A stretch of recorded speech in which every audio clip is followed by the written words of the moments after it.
श्री सच्चिदानंद सद्गुरु साईनाथ महाराज की जय।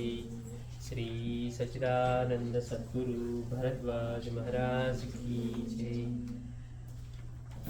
సాయిరాం మనం గత వారం రావ్ బహదూర్ దుమాల్ గురించి సాయి సన్నిధిలో చెప్పుకుంటూ ఉన్నాం. అంటే ఇలా భక్తుల గురించి మనం తెలుసుకుంటూ ఉన్నప్పుడు వీళ్ళు బాబా దగ్గర ఎందుకు అంత ప్రేమను పొందగలిగారు, అంటే ఎందుకు బాబా మీద అంత వీళ్ళు భక్తిని ఎలా పెట్టుకోగలిగారు, వాళ్ళ సంస్కారాలు ఎలా ఉండేవి, ఇవన్నీ మనం చూస్తూ ఉంటే మనం కూడా అలా జీవించడం సాధ్యమవుతుందా, అటువంటి అనుభవాలు మనకి కలిగితే ఎలా ఉంటుందని మనసు కోరిక సహజంగా కలుగుతుంది అనమాట. అయితే వాళ్ళు ఎంతటి వినమ్రతతోటి ఎలాంటి స్థితిలో ఉన్నా బాబా మాటకి మళ్ళీ వేరే ఆలోచన చేయకుండా ఒకసారి బాబా చెప్పారు అంటే మళ్ళీ దానికి వేరే ఆలోచన చేయకపోవటం. మనం ఏం చేస్తాం, మనం తప్పనిసరి దాన్ని స్వీకరించినా కానీ బాబా అలా చేస్తుంటే పని ఉండేదేమో అనిపిస్తుంది మనసుకి. కానీ వీళ్ళు ఎలా ఉన్నారు అంటే ధూమాల దగ్గరికి వచ్చేసరికి ఎంతో ప్రత్యేకంగా ఉన్నారు. అట్లాంటి సంస్కారాలు కలిగిన వ్యక్తి కనుకే మొదటి దర్శనంలో ఉన్న బాబా తనకి ఇచ్చినటువంటి మాట, నిన్ను అడుగడుగునా రక్షిస్తూ ఉన్నాను, లేకపోతే సంరక్షిస్తూ ఉన్నాను, లేకపోతే నీకు ఏమై ఉండేదో భగవంతునికి ఎరుక అన్నారు. పైగా రాత్రంతా నీ గురించి ఆలోచిస్తూ ఉన్నాను, నిద్ర లేదు అని. అంటే ఇక ఆ మనసు ఎలా ఉంటుందో చూడండి ఆ భక్తుడికి. పైగా బాబాని కేవలం తన వ్యక్తిగత సాధన, వ్యక్తిగత శ్రేయస్సుకు, లౌకికంగా జీవితంలో ఉద్యోగ ఉన్నతికో లేకపోతే పై స్థితికి వెళ్ళడానికో ఇలాంటి వాటి కోసం కాకుండా ఏ ఉన్నత స్థితి కలిగినా కానీ బాబా అనుమతి లేకుండా స్వీకరించడానికి కూడా అతను ఆలోచించలేదు. వచ్చిందే ఆయన ప్రసాదంగా తీసుకోవడం కాకుండా బాబా అనుమతి తీసుకొని మాత్రమే చేయాలని. ఇట్లా బాబా తన సోదరుడి భార్య దగ్గరికి ఈయన పాప ఊరికి తీసుకొని వెళ్దాం అనుకున్నారు, ఆవిడికి బాగాలేదని తెలిసినప్పుడు. అయినప్పటికీ కూడా బాబా దగ్గరికి వెళ్తే బాబా ఆపేశారు. మామూలుగా మనం కంగారు పడుతూ ఉంటాం, అయ్యో వెళ్దాం అనుకుంటే బాబా ఆపేశారే అని. కానీ ఆయన ఏమనుకున్నారు, బాబా ఆపేశారంటే అర్థం ఉంది. అంతేకాకుండా తర్వాత అనుకున్నారు బాబాకి ఎంత ప్రేమ, ఆయన సమాధి అయిపోయే ముందు ఆయన సన్నిధిలో నన్ను 3 రోజులు ఇలా ఉంచి వేశారు అని. అంటే ఏం చేసినా కానీ వారి ప్రేమే కనపడుతుంది. అట్లా ధూమాలు. పైగా మనం చెప్పుకున్న ఈ రఘు విడుదలవటం విషయంలో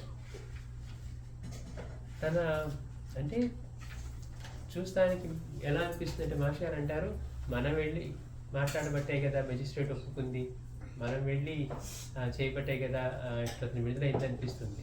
కనుక అతను ఇచ్చిన ఈ ఫీజు కూడా సహజంగా అది మనకే చెందడం సమంజసమేమో అనిపిస్తుంది. కానీ ఇక్కడికి రాగానే బాబా ఏం చేశారట, లెక్క పెట్టి 2-3 రోజుల్లో 300 రూపాయలు మొత్తం తీసుకున్నారట. మామూలుగా బాబా దక్షిణ అడిగినా కానీ ఆయన ఎప్పుడూ కూడా ఎంతో ప్రీతితో ఇచ్చేవారట. లోపల భయం జంకు లేదు, అయ్యో ఇప్పుడు ఇచ్చేస్తే నేను ఎట్లా వెళ్తాను, ఆయనకి తెలియకపోతే కదా సహాయం చేయకుండా ఆయన ఎందుకుంటారు అనేటువంటి విశ్వాసం అట్లా ఉంది. కనుక చేసే ప్రతిసారి మళ్ళీ దాన్ని ఆలోచన వస్తుందంటే అలాంటి ఆలోచన రాదు. అలా వచ్చిందనుకోండి విశ్వాసం అవుతుంది, మళ్ళీ అనుమానించడంలా ఉంటుంది. ఆయన ఇస్తారు కదా తీద్దాం అనుకుంటూ ఉన్నాం అనుకోండి. అసలు ఇచ్చేటప్పుడు ఆలోచన కూడా లేకుండా ఇవ్వగలగాలి. అసలు బాబా అడగటమే మన అదృష్టంగా భావించగలగాలి. ఆయనకి తెలియకపోతే కదా. పైగా ఆయనకి ఇచ్చేది ఎలా సద్వినియోగం అవుతుందో చూస్తూ ఉన్నారు. కనుక అతను బాబా ఎంతో ప్రేమగా అడిగేవారట, ఆయన ఎంతో ప్రీతిగా ఇచ్చేవారట. అసలు ఆ మాటలే మనకి ఎంతో ఆనందాన్ని కలిగిస్తాయి. అంటే వాడు ఎట్లా ఉండేవారు, చివరి పైసా తీసుకుంటూ ఉన్నా కూడా బాబా పదే అడిగి తీసుకుంటున్నా కానీ ఎక్కడ ఎలాంటి భావం మారకుండా అలానే ఇచ్చేవారట. అలాగే ఈ ఫీజు కూడా బాబా అడిగి తీసుకుంటూ ఉంటే ఇది ఆయనకి చెందటమే సమంజసం. ఎందుకని బాబా మాట వల్ల నేను గురువు ఆజ్ఞగా గురు బంధువుని కోసం వెళ్ళి నేను చేశాను. పైగా నేను వాదించింది లేదు, బాబా చెప్పారు కనుక అతను విడుదలయ్యారు. అందుకే మెజిస్ట్రేట్ కూడా మీ బాబా ఎలా ఉన్నారు, ఆయన ఏం బోధిస్తారు, ఆయన హిందువా ముస్లిమా ఇవన్నీ అడగటం కూడా అతను ఇదంతా బాబా దైవలో జరుగుతుందని. వీళ్ళందరూ ఈ ప్రయత్నం మొదలు పెట్టక ముందే రఘుకి కల్లో కనపడి బాబా ఏం చెప్పారు, ఏడవకు నేను విడుదలవుతావు నువ్వు అని చెప్పారు. అప్పుడే అతనికి అభయం ఇచ్చేసారి విడుదలైపోయాడు అనమాట. కనుక తన గురువు ఆజ్ఞతోటి గురు బంధువు కోసం వెళ్ళి గురుకర్తృత్వం చేసే పనికి మళ్ళీ దానికి ప్రతిఫలం తీసుకోవటం కూడా సమంజసం కాదు, అది ఆయనకే చెందటం సమంజసం అని.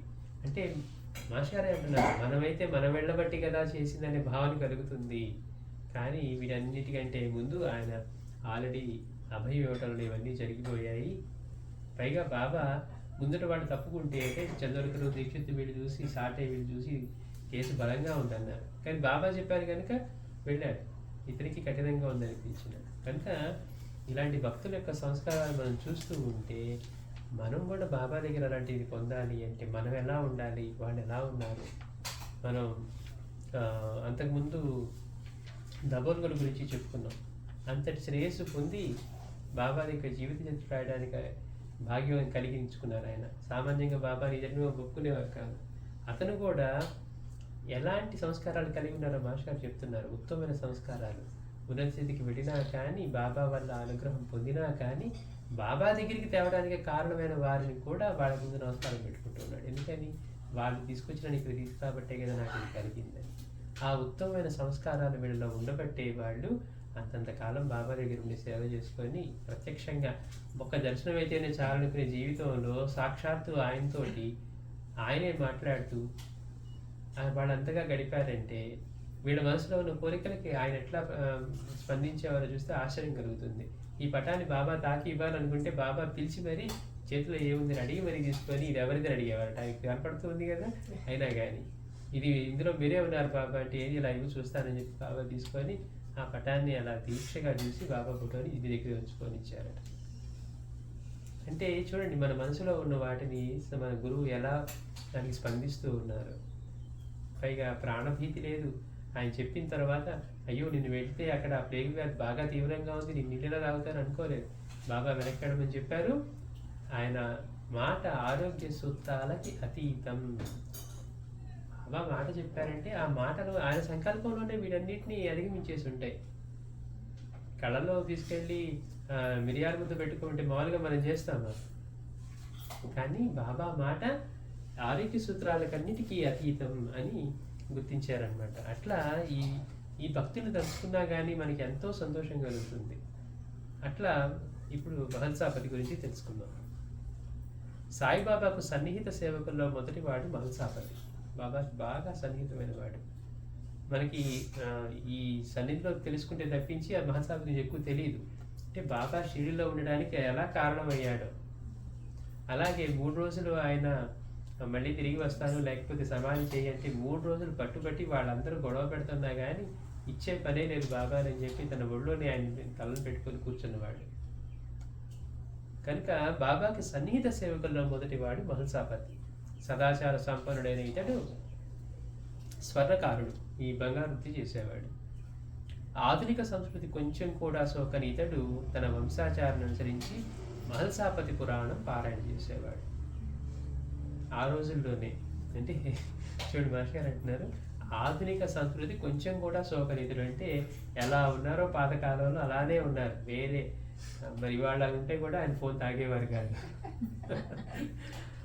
అంటే అట్లా అంత ఇదిగా ఉండి తన ఆచారాన్ని అనుసరించి మహల్సాపతి పురాణాన్ని పారాయణ చేసేవారట. వంశపారంపర్యంగా వస్తున్న మహల్సాపతి పూజయే ఇంట్లోనూ షిరిడి గ్రామంలోని ఖండోబా మందిరంలోనూ శ్రద్ధగా చేస్తూ ఉండేవాడు. పైగా ఏంటి ఇతనిలో ఉన్నవాడితో సంతృప్తి తప్పించి ఎవరి దగ్గర నుంచి ఏం తీసుకునేవాడు కదట. ఎంతటి పేదవాడైనా ఎట్లా ఉన్నా కానీ ఎక్కడ బాబా దగ్గర కూడా ఎప్పుడు చెప్పుకునేవాడు కాదు. ఒకరోజు తినడానికి కూడా లేచుతుండేదట. అయినా కానీ ఆయన తెలియకపోతే కదా అన్నట్టుగానే ఉండేవాడు తప్పించి. అందుకే బాబా అనేవారు అమ్మ నీకు ఇంటికి వస్తున్నాను నిరాకరించవద్దని నీ భర్తతో చెప్పు అనేవారు. ఎందుకని నిరాకరించవద్దని బాబా చెప్తున్నారు? అతను ఆకలితో కష్టైనా ఉంటాడు కానీ ఎవరి దగ్గర నుంచి తీసుకోడు.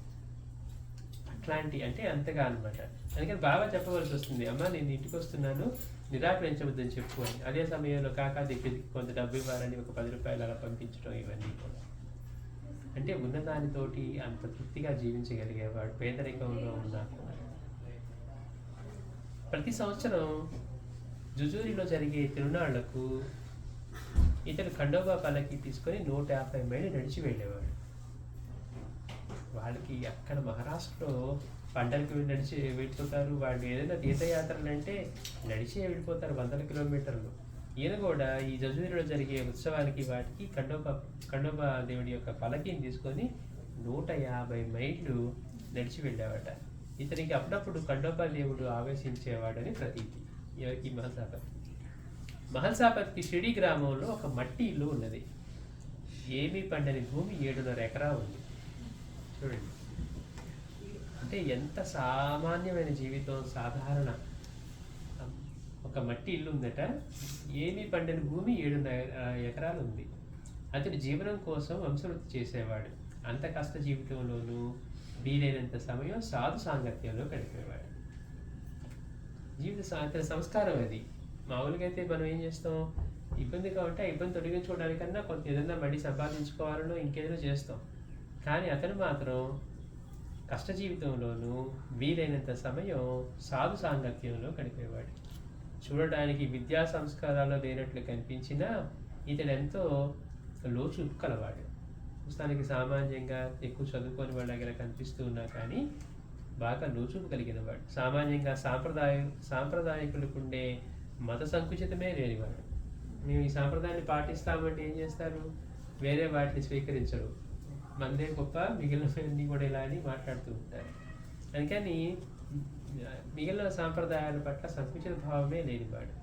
కాశీరాం షింపి అప్పాబిల్తో కలిసి ఇతడు షిరిడి వచ్చి ఉన్న దేవిదాసు జానకీదాసులను దేశ సంచారం చేసే ఫకీర్లను ఎంతో భక్తితో సేవించేవాడు. భక్తి శ్రద్ధలతో. అంటే వాళ్ళకి ఆ ఊరికి వచ్చినటువంటి సాధువుల్ని, ఆ ఊరి మీదుగా వెళ్తూ ఉండే ఫకీర్లని, వీళ్ళ ముగ్గురు కూడా ఎవరు, కాశీరాం షింపి, అప్పాబిల్, తర్వాత ఇతను కలిసి ఈ దేవిదాసు జానకిదాసు అక్కడే ఉన్నారని చెప్పుకున్నాం కదా. వీళ్ళిద్దరు కూడా బాబా సన్నిధికి వచ్చి కూర్చొని మాట్లాడుతూ ఉండేవారు. సో వీళ్ళతోటి ఈ దేశ సంచారం చేసే ఫకీర్లను ఎంతో భక్తి శ్రద్ధలతో సేవించేవాడు. ఆ ఇద్దరు ఆర్థిక స్తోమత కలవారు కనుక సాధు సత్పురుషులకు ఉదారంగా ఆహార వస్తువులు దక్షిణ సమర్పించేవారు. అప్పాబిల్లు, కాశీరాం షింపి. ఇతను పేదవాడు కనుక ఓన్లీ సపరేలు సేవలు చేసేవాడు. మిగిలిన ఇద్దరు కూడా వీళ్ళు ముగ్గురు కలిసి వెళ్ళినప్పుడు వాళ్ళకి అవసరమైనటువంటి వస్తువులు వీళ్ళు అందజేసేవారట, దక్షిణగా ఇచ్చేవారు. పేదవాడైన మహల్సాపతి పరిచయం చేసేవాడు. ఎన్నో జన్మల పుణ్యం వలన అతనికి ఈ జన్మలో శ్రీ సాయిబాబా సేవ సుమారు 5 దశాబ్దాలకు పైగా లభించింది. 50 సంవత్సరాలకు పైగా. ఎందుకని బాబాని మొదటిసారిగా షీట్లో ప్రకటమైనప్పుడు యా సాయి అని పిలిచింది ఆయనే. చూడండి గమ్మత్తు. నిజంగా ధనవంతుడు అంటే వాళ్ళు, మనం ఇప్పుడు ఆయనకి పేదవాడు, ఆర్థికంగా లేదని చెప్తూ ఉన్నాం. 50 సంవత్సరాల పైగా సాయితో కలిసి జీవించడం, సాయి పక్కనే పడుకోవటం, అసలు అంతకంటే ధనవంతులు ఎవరైనా ఉంటారా? అంతకంటే నిజంగా సిరి సంపదలు పొందినవాడు ఎవరైనా ఉంటారా? బాబా సేవ సుమారు 5 దశాబ్దాలకు పైగా లభించింది. ఒక్కసారి దర్శనం అయితే చాలు, దుర్లభం అనుకుంటూ ఉంటే మహాత్ములది, అందులోనూ బాబా దగ్గర 50 సంవత్సరాలకు పైగా ఆయనకి సేవ లభించింది. అంటే ఇంకా దీక్షిత్తు, ధూమాలు, సాటే వీళ్ళందరూ లాస్ట్ 10-12 ఏళ్లలోపు వచ్చిన వాళ్ళే. ఇతను అప్పటి నుంచి ఉన్నాడు. ఇతనికి బాబా పట్ల కల భక్తి బాగా విశేషమైనది. ఇతరులు సాయిలను చూశాకనే ఆయన భక్తితో ఆశ్రయించగలిగారు. కానీ బాయజమాయన ఇతను మాత్రం సాయిని దర్శించిన క్షణం నుండే వారి దైవత్వాన్ని గుర్తించి సేవకు అంకితమయ్యాడు. మిగిలిన వాళ్ళందరూ వచ్చిన వాళ్ళు ఈయన మహాత్ముడా కాదా, ఈయన గొప్పవాడా కాదా అని వాళ్ళు కొంతమంది, వచ్చిన వాళ్ళు కూడా అనుమానంతో వచ్చిన వాళ్ళు, పైగా వీళ్ళందరూ కొన్ని లీలలు విని అట్లా ఇట్లా వచ్చిన వాళ్ళు ఉన్నారు. కానీ ఈయన మాత్రం అసలు ఈ లీలలన్నీ ప్రకటన కాకముందు నుంచి బాబానికి ఆయన్ని చూడటంతో మన మాస్టర్ అంటారు బాయజీ బాయ్ లాగా ఆవిడ కూడా చూసి బాబాని గుర్తించింది. ఆయనకి నైవేద్యం ఇవ్వకుండా తాను తినకూడదని నియమం పెట్టుకుంది. చివరిదాకా అలానే చేసింది. అట్లా బాబాని మొదటి దర్శనంలోనే వాళ్ళ యొక్క గొప్పతనాన్ని, ఔన్నత్యాన్ని గుర్తించి వారి సేవకు అంకితం అయ్యారనమాట. అందుకని మాస్టర్ అంటారు అతనికి బాబా పట్ల గల భక్తి విశేషమైనది. అంటే ఏమీ చూడకనే, ఆశించకనే ఆయన పట్ల అటువంటి భక్తి కలిగింది. ఇతరులందరూ కూడా బాబా లీల చూశాకనే ఆయన భక్తితో ఆశ్రయించగలిగారు. కానీ బాయజీ బాయి లాగా ఇతను మాత్రం బాబాని దర్శించిన క్షణం నుండే వారి దైవత్వాన్ని గుర్తించి సేవకు అంకితమయ్యాడు. అలా విశ్వసించగలిగిన వారే నిజమైన భక్తులు. అతనికి ఏం మేలు కోరుకోలేదు, ఏ లీలను చూడలేదు, కానీ ఆయన యొక్క గొప్పతనాన్ని గుర్తించి ఆయన్ని సేవించారు. అట్లా విశ్వసించగలిగిన వారే నిజమైన భక్తులు. నేను అనుకున్నది జరిగిందండి నమ్ముతారు. ఇందాక అనుకున్నాను కదా, నాకు అనుకున్నది జరిగితే ఆయన్ని విశ్వసిస్తాను, లేకపోతే లేదు అంటే అర్థం ఏంటి? మన ట్రాన్సాక్షన్ చేసి పెడితే అది ఉన్నట్టు, లేకపోతే లేనట్టు. మరి ఈ విశ్వంతో ఎవరు సృష్టించారు? కనుక అందులో కూడా షిరిడీలో సాయి ప్రకటమైన కొత్తలో బాబా ప్రవర్తన వింతగా ఉండేది. అంటే అవధూత సాంప్రదాయంలో వచ్చారు కనుక బాబా ఎలా ఉండేవారంటే ఎవరు తిట్టేవారో తెలియదు, ఎట్లా రాళ్ళు విసిరేవారో తెలియదు. ఆయన కోపంతో పరిగెడుతూ చేస్తూ ఉంటే భయపడిపోయేవాడు. వచ్చిన వాళ్ళు కూడా అయ్యో మన మహాత్ముడి గురించి వచ్చాం, ఈయనేంటి ఇట్లా తిడుతూ ఉన్నాడు అని కోరికలతో కష్టాలతో వచ్చిన వాళ్ళని బాబా అలా తిట్టి వాళ్ళని ఆశీర్వదించిన విధానం చూసి తెలియక బాబా దగ్గరికి వస్తే తిట్టేస్తారనిపించే వాళ్ళు కూడా ఉన్నారు. అంటే బాబా మొదట్లో ఆయన ప్రవర్తన ఎంతో వింతగా ఉండేది. ఆయనను చూసి అందరూ పిచ్చివాడు అనుకునేవారు. కారణం ఆయన అప్పుడప్పుడు నిష్కారణంగా కోపించడం, తమలో తాము గొడుక్కుంటూ చిత్రమైన భంగిమలు చేస్తూ ఉండటం, ఎదురు ఎవరు లేకున్నా తిడుతూ ఉండటం, అందరూ అలా అనుకుంటూ ఉండేవారు. కానీ ఈ పిచ్చి నాటకం మాటిన సాయిలో దాగి ఉన్న దివ్యత్వాన్ని గుర్తించింది ఇతడు ఒక్కడే. అంటే వచ్చిన వాడు మొదట్లో బాబా ప్రకటమైనప్పుడు ఆయన ప్రవర్తన చూసి ఆయన కోపించడం, అరవటం, రాళ్ళు చురుకాన్ని భయపెట్టడం, తిట్టడం, ఇవన్నీ చూసి ఆయన పిచ్చివాడు అనుకుంటే, ఈ పిచ్చి నాటకం వెనక దాగి ఉన్న సాయి యొక్క దివ్యత్వాన్ని గుర్తించి ఆయన్ని సేవించేవాడు ఈయన. ఇతను ఒక్కడే గుర్తించాడు అంటున్నారు మహర్షి గారు. ఈ పిచ్చి వాళ్ళకు మాటను దాగి ఉన్న దివ్యత్వాన్ని గుర్తించినది ఇతను ఒక్కడే. బాబా రెండవసారి పెళ్లివారితో షిరిడి చేరినప్పుడు ఆయనను యా సాయి అంటే రండి సాయి అని ఆహ్వానించి ఆ సాటి లేని సద్గురుమూర్తికి ఆ దివ్యనామాన్ని ఇచ్చి మానవ కళ్యాణానికి మాయన మార్గం వేశాడు. బాబాకి నామకరణం చేసింది కూడా ఆయనే, యా సాయి అని. అంటే సాటి లేని ఆ సద్గురుమూర్తికి ఆ దివ్యనామాన్ని ఇచ్చి మానవ కళ్యాణానికి మాయని మార్గం వేశాడు. బాబాలోని పూర్ణ వైరాగ్యం వంటి శుద్ధ సాత్వికమైన లక్షణాలు మహల్సాపతిని ఆకట్టుకునేవి. అంటే ఏంటట బాబాలో ఆయనకు ఆకర్షించింది అంటే పూర్ణ వైరాగ్యం. ఆయన భయపెడుతున్నట్టుగా ప్రవర్తిస్తున్నా ఆయనలో ప్రకటమవుతున్న వైరాగ్యం, దేని పట్ల ఇది లేకుండా ఉండటం. అంతేకాకుండా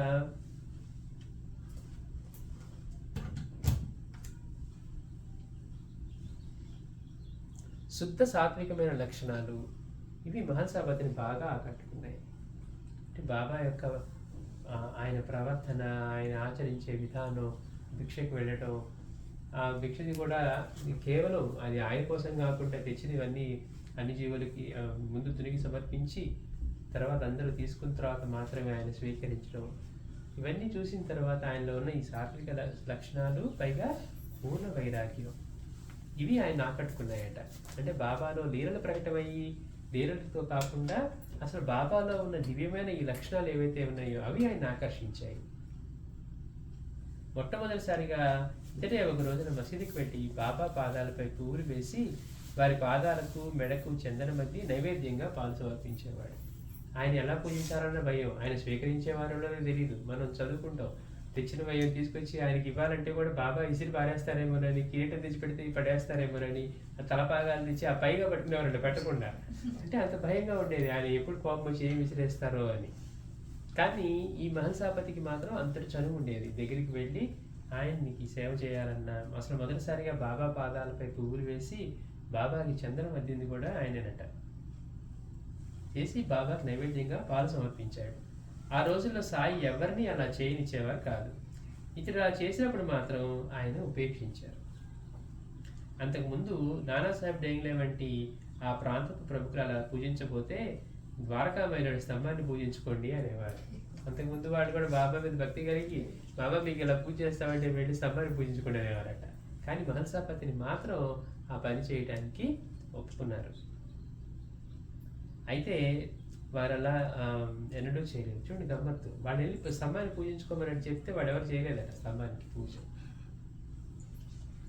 మసీదులో హిందూ పద్ధతిన భక్తులు పూజించటం కొందరు ముస్లింలకు పెద్ద అపచారం అనిపించింది. ఆయనేమో వెళ్ళి మసీదులో కూర్చోబెట్టారు. మసీదులో కూర్చున్నారు కనుక ముస్లిం అన్నారు. ఇక్కడికి వచ్చి మళ్ళీ ఆయనకి చందనం వద్దటం, పూలదీవి పెట్టడం, ఈ దీపాలు వెలిగించి ఆయనకి హిందూ పద్ధతిలో పూజ చేస్తూ ఉంటే మసీదులో కూర్చొని ఇవన్నీ జరుగుతున్నాయి కనుక ముస్లింలకి ఇది పెద్ద అపచారం అనిపించింది. దీనంతటికీ మూలం మహల్సాపతి. మొదట్లో తనను పూజించడానికి అతన్ని ఒక్కరికే సాయి అనుమతి ఇచ్చారు. అంటే మిగిలిన వాళ్ళు ఎవరికి ఇంకా అనుమతి లభించలేదు ఈ పూజ చేయాలన్నా, చందనవద్ది చేయాలన్నా ఇవన్నీ కూడా.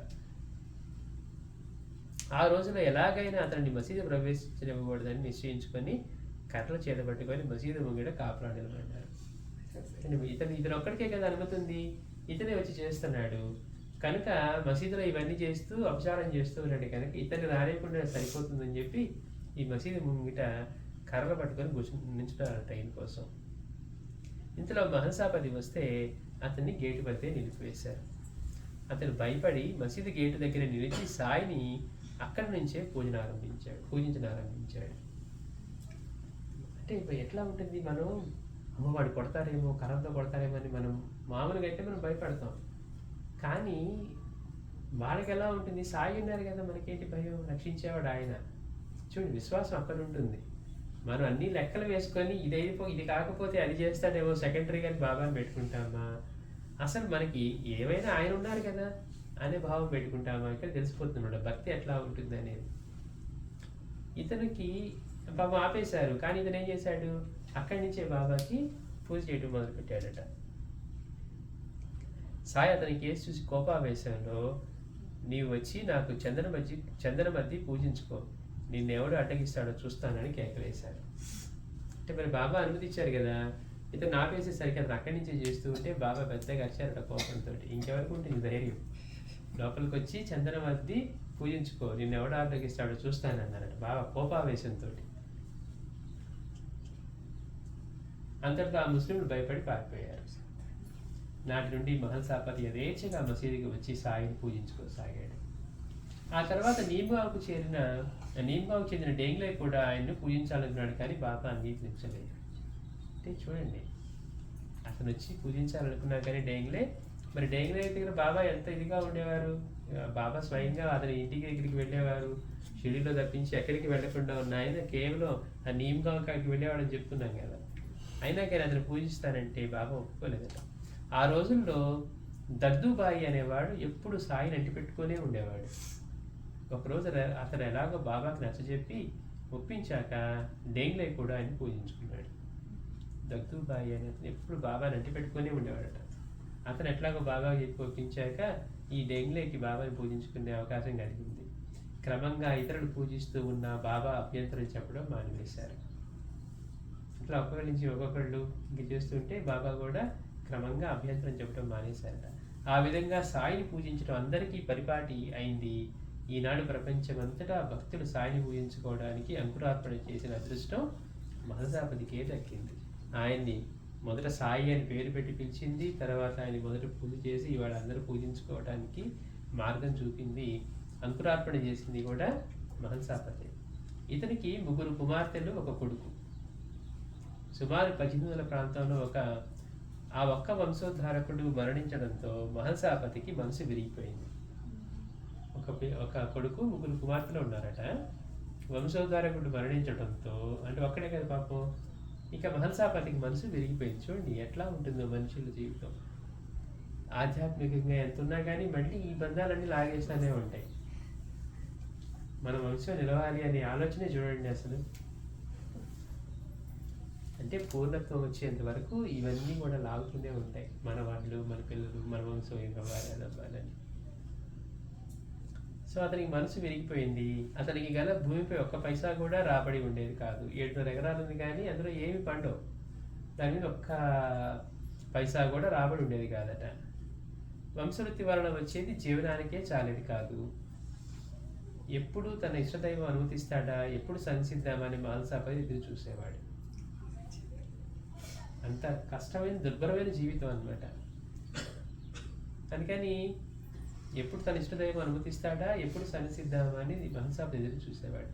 కానీ ఒకప్పుడు ఖండోబా ఇతనికి దర్శనం ఇచ్చి ఆ గ్రామంలోని ఖండోబా మందిరంలోని విగ్రహాలను తెచ్చుకొని పూజించుకోమని ఆదేశించారు. స్వయంగా ఖండోబా ఆయనకి దర్శనం ఇచ్చి స్వప్నంలో కండపై విగ్రహాలు తెచ్చుకొని మందిరాల్లోని విగ్రహాలను తెచ్చుకొని పూజించుకోమని ఆదేశించారట. ఇంకొకసారి అతడి కలలో ఒక బుద్ధ బ్రాహ్మణుడు దర్శనమిచ్చి, ఏమిటి స్వర్ణకార వృత్తి చేయకుండా ముక్తి సంపాదించుకోలేవు అని మందలించారు. అసలే పేదవాడు, ఆ వంశవృత్తి సాగిస్తున్నాడు, ఆ వచ్చేది సరిపోవటం లేదు. అయినప్పటికీ కూడా మళ్ళీ ఇంకొక ఎవరో కళలో ఒక వృద్ధ బ్రాహ్మణుడు కనిపించాడట. కనిపించి ఏమంటున్నారు, ఏమిటి స్వర్ణకార వృత్తి చేయకుండా ముక్తి సంపాదించుకోలేవు అన్నారు. అంటే ఆయన ఈ బంగారు ఈ పనులు చేసేవారు కదా, ఆ వృత్తి కూడా అది చేయకుండా నీ ముక్తిని సంపాదించుకోలేవా అని చెప్పారట. ముక్తి సంపాదించుకోగలని అతడు చెప్పగానే ఆ స్వామి, నా పాదాలను ఆశ్రయించు అని చెప్పారు. స్వప్నంలో ఆ బ్రాహ్మణుడు కనపడి చెప్పిన మాట ఇది. నాటి నుండి తన సంసార భారం అంతా దేవునిపైనే వేసి భిక్ష చేసుకొని, వృత్తి మానేశాడు, భిక్ష చేసుకొని భార్య బిడ్డలను బ్రతికించుకోసాగాడు.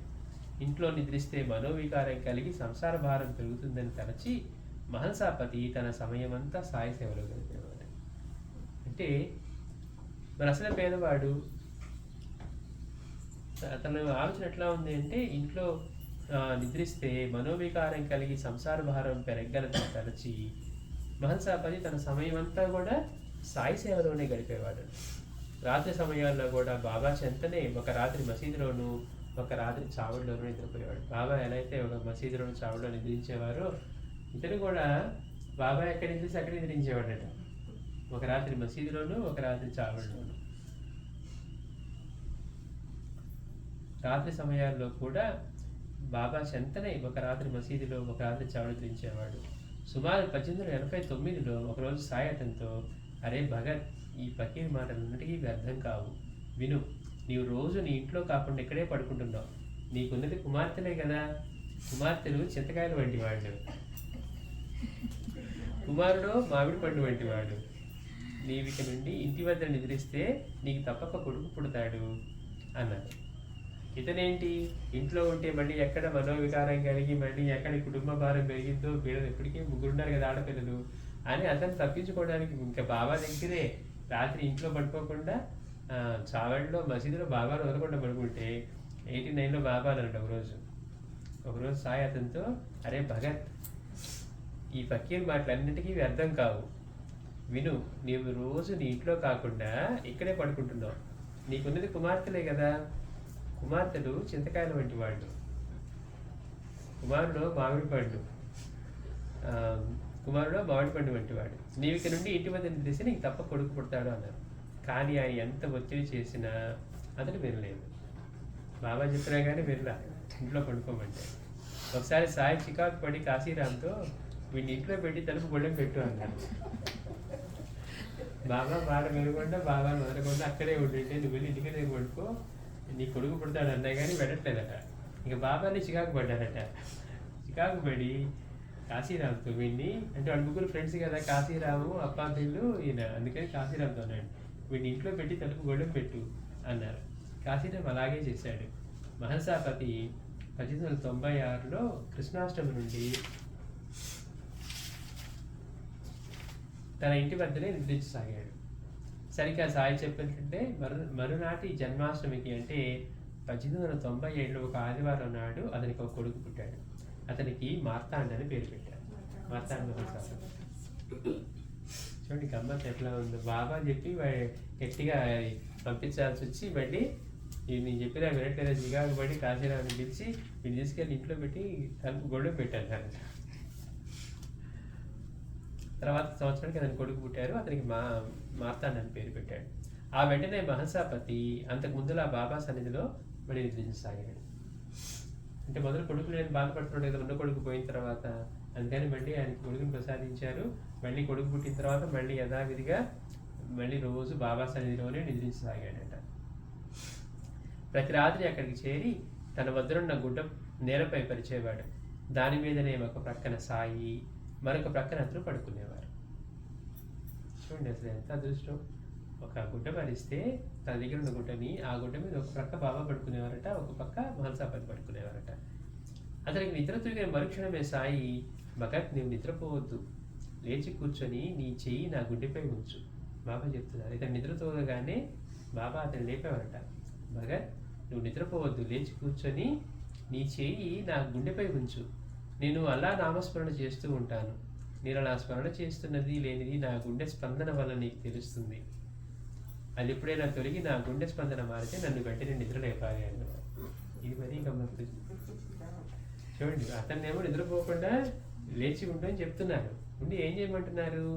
తన చేతినట బాబా గుండెల మీద పెట్టి ఆయన హృదయంలో చేస్తూ ఉన్నటువంటి ఆ నామస్మరణ చేస్తూ ఉంటాను, అది కనుక మాని ఆ స్పందన మారితే నన్ను నిద్ర లేపంటున్నారు బాబా. ఆయన ఎప్పుడు నిద్రించాలి?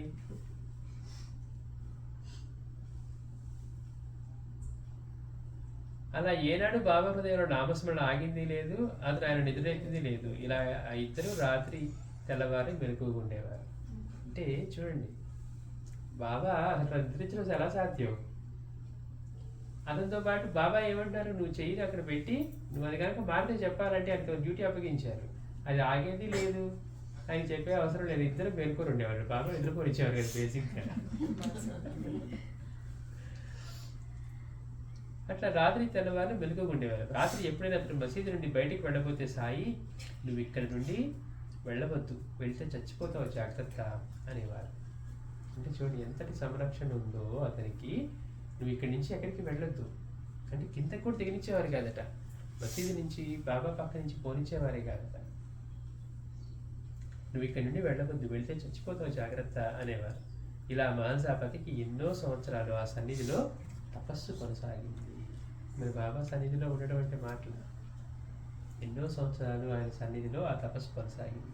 ఎన్నోసార్లు అతనికి కుటుంబానికి 2 వారాల వరకు తినడానికి ఏమీ లభించక ఇంట్లో అందరూ పస్తుండేవారు. మరి అంతటి బాబా దగ్గర ఉండి అంతటి ఇది పొందుతూ ఉన్నా కానీ చూడండి, మళ్ళీ అలా అని ఏమన్నా వీడు విశ్వాసాన్ని కోల్పోవడమా, అదే నిన్ను ఆశ్రయించాం కదా బాబా, మాకు తినడానికి కూడా లేదా అనే భావనే ఉండేది కాదట వాళ్ళకి. అంటే ఆయన పట్ల భక్తే, వీళ్ళ ఇబ్బందివే. కానీ ఎన్నోసార్లు అతనికి కుటుంబానికి 2 వారాల వరకు మరి మనుషులకి మానిపించేశారు. భిక్ష చేసుకొని కుటుంబాన్ని పోషించుకుంటూ ఉన్నాడు. మరి 4 పిల్లలు, భార్య, తను 6. ఇంట్లో అందరూ పస్తులు 2 వారాలు కూడా పస్తుండేవారట. ఎవరైనా భక్తులు అన్న వస్త్రాలు సమర్పించినా అతను స్వీకరించేవాడు కాదు. అతని సమస్య చూడండి ఎట్లా ఉందో. అతనేమో వేరే వాళ్ళకి తీసుకోకూడదన్న నియమాలు ఉన్నాయి, తీసుకోడు. పోనీ ఒక లేదు అని ఇద్దామనుకున్నా కానీ స్వీకరించాడు. అది తన తపస్సుకు విఘ్నకరమని నమ్మేవాడు. ఇచ్చిన వాడు మనం అనుకున్నాం కదా, ఇచ్చిన వాడు ఒక్కసారి ఎందుకు ఇచ్చామని అనుకుంటే చాలా అయిపోయింది. ఇచ్చిన వాళ్ళ దగ్గర మనం తీసుకున్నాం అనుకోండి, ఇచ్చేవాళ్ళకి అనవసరంగా ఇచ్చాం అని మనసులో కనుక ఒక్క భావం కలిగిందంటే మనం తీసుకున్నందుకు ఎక్కడి నుంచి ఇక్కడికి మళ్ళీ ఎంత సాధన చేస్తూ ఉన్నా మళ్ళీ ఎన్నో జన్మలు లాగి పడేస్తూ ఉంటాయి అన్నారు. అందుకే మనకి గుర్తిలో ఎలా ఉంటుంది, ఎలాంటి భోజనం చేయొచ్చు, ఎలాంటిది చేయకూడదు, ఎక్కడెక్కడ స్వీకరించవచ్చు, ఎలాంటి వాడు పెట్టే భోజనం చేయకూడదు, ఇంట్లో భార్యని, భర్తని, లేకపోతే తల్లిదండ్రుల్ని వీళ్ళందరినీ బాధ పెడుతూ, పిల్లల్ని బాధ పెడుతూ, పేరు కోసం బడాయి పడుతూ చేసేవాళ్ళు అలాంటి పెట్టినవి తినకూడదు. ఇవన్నీ మనకి నియమాలు ఎందుకున్నాయంటే ఆ దోషాలన్నీ మనకి అంటుకోకుండా. అది తెలియకుండా మనం అంతా మా ఫ్రెండ్సేనండి, మాకు అలాంటిది ఏం లేదండి అన్నాం అనుకోండి, దాని ఫలితం ఏమవుతుందో మనకి తెలియకుండానే చుట్టుకుంటూ ఉంటుంది. ఇప్పుడు కృతజ్ఞత భావం లేకుండా, భగవంతుడి ఆరాధన చేయకుండా, కేవలం వాళ్ళు ఏదో గొప్ప వాళ్ళండి అని మనం అనుకొని అలాంటి ఆహారం మనం తిన్నాం అనుకోండి, ఆ దోషం మనకి పట్టుకుంటుంది. అంటే ఇవన్నీ కూడా మనం గుర్తుపెట్టుకోవాలి. ఇతనికి కూడా ఏంటి, ఎవరి దగ్గర నుంచి తీసుకోకూడదు, అది తన తపస్సుకి విఘ్నం అని చెప్పి అతను నమ్మేవాడు. తన సమయం అంతా పవిత్ర గ్రంథాలు చదవడంతో గడిపేవాడు. ఆకలితో ఉండి గ్రంథాలు చదవడం ఎలా సాధ్యమవుతుంది? ఆ విషయంలో అతని కుటుంబం కూడా సహకరించడం ఆశ్చర్యం. ఇప్పుడు ఈయనంటే సరే ఇలాంటిది పెట్టుకున్నాడు, విఘ్నం కలుగుతుందని, పైగా స్వీకరించకూడదని, కానీ ఫ్యామిలీ అంతా కోఆపరేట్ చేయటం. వారం ఉపవాసాలు ఉండవలసి వచ్చినా, 2 వారాలు ఉండవలసి వచ్చినా కానీ వాళ్ళు వెళ్ళి నువ్వు సంపాదించుకుంటారా ఇదేంటని వాళ్ళు అడిగింది లేదు. తన సమయం అంతా కూడా పైగా పవిత్రమైనటువంటి గ్రంథాలు చదువుతూ ఉండేవాడట. కుటుంబం అంతా సహకరించడమే ఆశ్చర్యం. బాబా కూడా ఎన్నోసార్లు అతనికి డబ్బు ఇవ్వాలని చూశారు. ఆయన ఇవ్వకుండా ఉంటారా? బాబా కూడా ఎన్నోసార్లు అతనికి డబ్బు ఇవ్వాలని చూశారు. 1885 సంవత్సరం తర్వాత బాబాకి ఎంతో అధికంగా దక్షిణలు కాసాగాయి. అంటే బాబా దగ్గరికి వచ్చిన వాళ్ళు కూడా బాగా పెరుగుతూ ఉన్నారు కదా, వచ్చిన వాడు దక్షిణలు ఇవ్వటం ఇవన్నీ. ఆయన ప్రతి ఒక్క రోజు ఒక్కొక్క భక్తుడికి 35 రూపాయలు, ఒకరికి 15, ఇంకొకరికి 10 రూపాయలు ఇలా ఇస్తూ ఉండేవారు. మహల్సాపతికి కూడా 3 రూపాయలు ఇచ్చి, రోజు నిచ్చే తీసుకుంటూ ఉండు, నిన్ను ఒక శ్రీమంతుడిని చేస్తాను, అందరూ నిన్ను ఆశ్రయించి నీ మంచి కోరి సేవిస్తారు అనేవారు బాబా. అందరికీ బాబా అంటే బాబా దగ్గర బాగా దక్షిణలు ఎక్కువ వచ్చేస్తున్నప్పటి నుంచి బాబా అందరికీ డబ్బులు పనిచేస్తూ ఉండేవారట. ఒక్కొక్కరికి 15 రూపాయలు. మరి ఆ రోజుల్లో రోజుకి 15 రూపాయలు అంటే అసలు నెలలోకి 2 రూపాయలు 3 రూపాయలు సంపాదిస్తే ఇది శాలరీ. 15 రూపాయలు బాబా పంచేవారట ఒక్కొక్కరికి. అట్లా పంచిన వాళ్ళు ఒక్కొక్కళ్ళు ఎంతో స్థలాలు కొనుక్కున్నారట. బాబా కూడా చెప్పారట, ఇది నువ్వు వేస్ట్ చేయబాక, మనం తర్వాత చెప్పుకుంటాం. బాబా ఇచ్చిన దక్షిణతోటి ఎకరాలు కొనేశారట.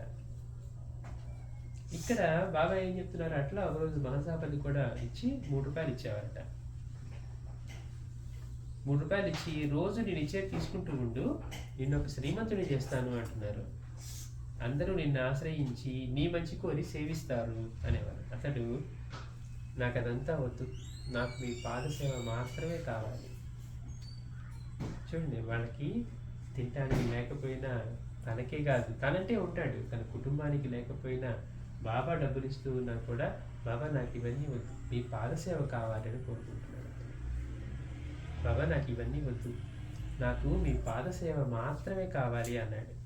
అతనికి సిరి సంపదల కంటే వైరాగ్యము, అపరిగ్రహము అంటే వేరే వాళ్ళ దగ్గర తీసుకోకపోవటం, తృప్తి, ఇవే శ్రేష్టం అనిపించేవి. బాబాలో కూడా అతను అవే కదా చూసింది. బాబాని ఎందుకు ఆయన అంతగా బాబా పట్ల అతను భక్తిని కలిగి ఉన్నాడు అంటే, బాబాలో ఉన్నటువంటి ఆ సాత్విక లక్షణాలు, ఆ వైరాగ్యం.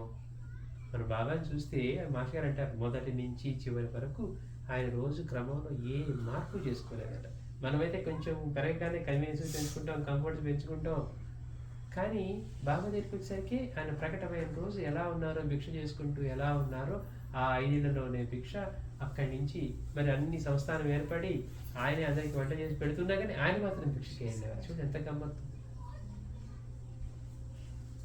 అది. అసలు అంటే ఎలాంటి మార్పు లేనటువంటి తత్వం. అసలు ఆయన రోజు క్రమంలో ఒక్కటి కూడా మార్పు చేయకుండా, ఎవరు ఉన్నా లేకపోయినా ఆయనే ఒక్కరిగా ఉన్న సంస్థానంలాగా ఏర్పడి ఇన్ని చేస్తూ ఉండి ఇందరు భక్తులు ఉన్నా ఆయన మాత్రం ఎక్కడ ఆయనలో మార్పే రానివ్వలేదు. అట్లాంటి నిరాడంబరత, వైరాగ్యం అవి ఆకర్షించాయి. అందుకని బాబాని ఏమంటున్నాడు, బాబా నాకు డబ్బులు వద్దు, మీ పాదసేవ కావాలి, అది ప్రసాదించండి అని అడుగుతున్నాడు. అతనికి సిరి సంపదల కంటే వైరాగ్యము, అపరిగ్రహము, తృప్తి ఇవి శ్రేష్టం అనిపించింది. అతను ఎప్పుడు కూడా మంచం మీద కూడా పడుకునేవాడు కాదు. ఇతనికి బాబాకు గల సన్నిహితం ఒక్క విషయంలో తెలుస్తుంది. అంటే బాబాకి ఉన్న సన్నిహితం ఎలా తెలుస్తుందో చెప్తున్నారు. 1886 ఒక రోజు బాబా అతనితో, అరే భగత్, నేను అల్లా వద్దకు పోతున్నాను, నీవు ఈ దేహాన్ని 3 రోజులు కాపాడుకో, నేనటి తర్వాత తిరిగి రాకుంటే దీనిని ఆ వేప చెట్టు దగ్గర సమాధి చెయ్యి అని చెప్పి అతని తొడపై తల ఉంచి శరీరం విడిచిపెట్టారు. అంటే అతనితో ఎందుకు చెప్పారు, ఇంకెవరికైనా చెప్తే ఏమయ్యేది, ఏమో నేను ఉంచుకోవాలనుకున్నాను బాబా, కానీ వాడు బలవంతం చేశారు అందుకని ఇచ్చేయాల్సి వచ్చింది అనేవాడు.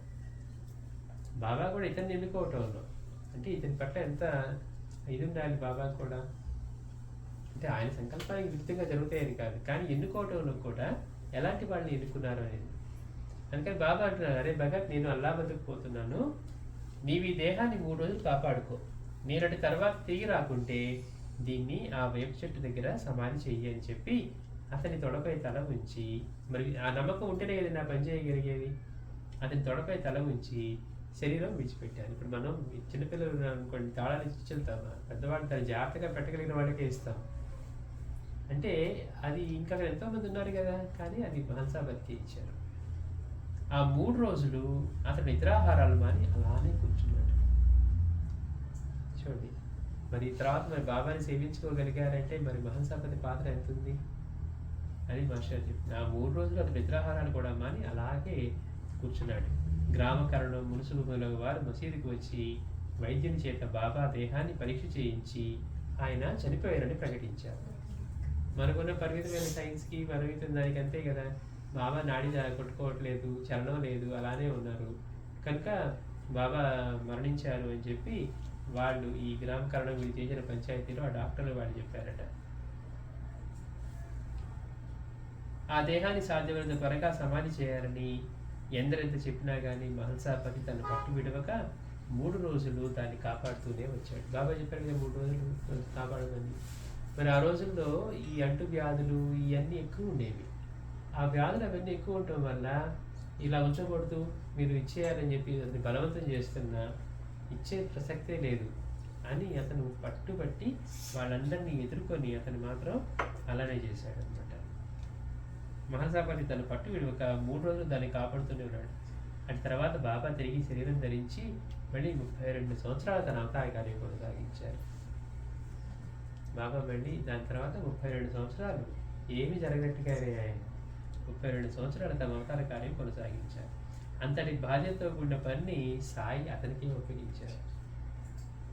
అది అంటే చూడండి, వాళ్ళిద్దరి మధ్య ఎంతటి సాన్నిహిత్యం ఉంది, బాబాకి అతని మీద ఎంతటి విశ్వాసం ఉంది.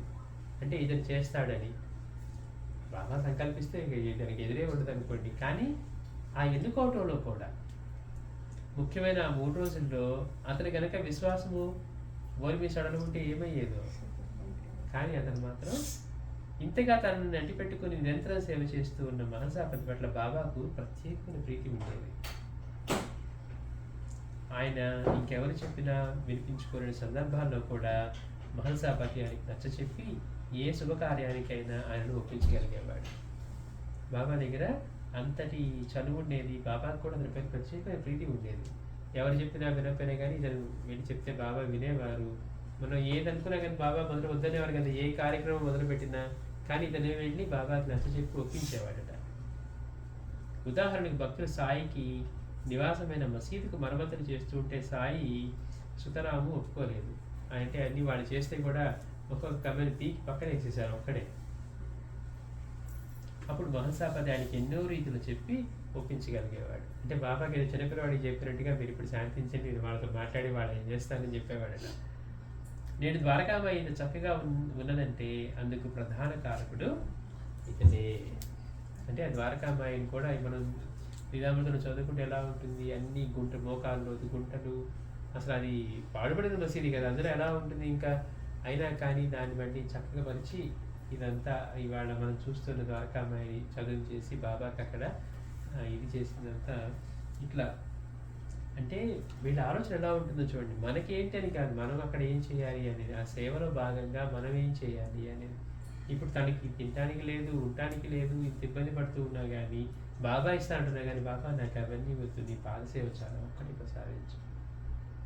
బాబాని కూడా ఆయన లీలను చూసి వాటిని చూసి కాకుండా ఆయనలోని దివ్యత్వాన్ని, వారిలో ఉన్న వైరాగ్యాన్ని, వారిలో ఉన్నటువంటి ఆ సాత్విక లక్షణాన్ని చూసి బాబా దివ్యత్వాన్ని గుర్తించారట. అవి చేరిపోయేవి కాదు కదా. ఇవాళ ఎలా చేశారు, రేపు ఎలా చేయకపోతే ఆయన మీరు చెడిపోయేవి కాదు కదా. అట్లా చూడగానే మొదటి దర్శనంలోనే బాబా పట్ల అట్లాంటి విశ్వాసం కలిగి ఆయన భక్తిలో సేవించుకున్నాడు. మళ్ళీ వచ్చేవారని చెప్తున్నాం. శ్రీ సచిదానంద సద్గురు సాయినాథ్ మహారాజ్ కీ జై.